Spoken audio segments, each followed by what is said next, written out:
क्या हुआ सर? आप इतनी देर से किस चीज के बारे में सोच रहे हो?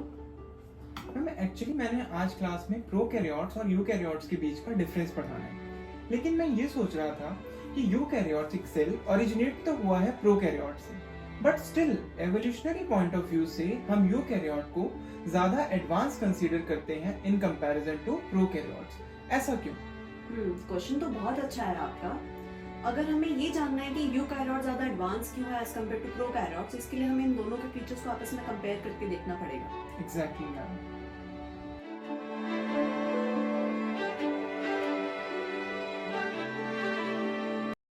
अगर हम प्रोकैरियोटिक वर्ड का मीनिंग देखें तो pro means primitive, karyon means nucleus. यानी हम ये कह रहे हैं कि प्रोकैरियोटिक सेल का जो न्यूक्लियस है वो प्रिमिटिव है।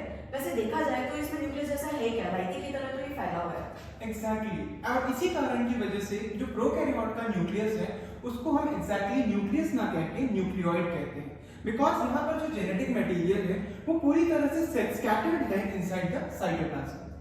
और वही अगर हम एक यूकैरियोटिक सेल के न्यूक्लियस को देखें तो यहाँ हम देख सकते हैं कि इसके पास में double layer nuclear membrane present है, जिसके अंदर सारा का सारा जेनेटिक मटेरियल बहुत अच्छे से प्रेजेंट है।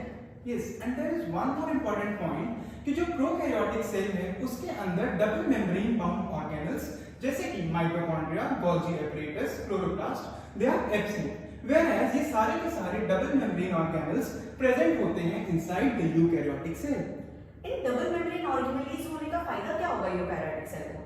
आई गेस जितने भी सारे मेटाबॉलिक रिएक्शंस हैं वो बहुत अच्छे से एफिशिएंटली इन ऑर्गेनेल्स के अंदर किए जा सकते हैं। तो हम ये कह सकते हैं कि यूकैरियोटिक सेल के अंदर जो लेबर ऑफ डिवीजन है वो बहुत अच्छे से है as compared to prokaryotic cell जिसमें आई गेस कोई डिवीजन है ही नहीं। Yes, now it is a well explained topic.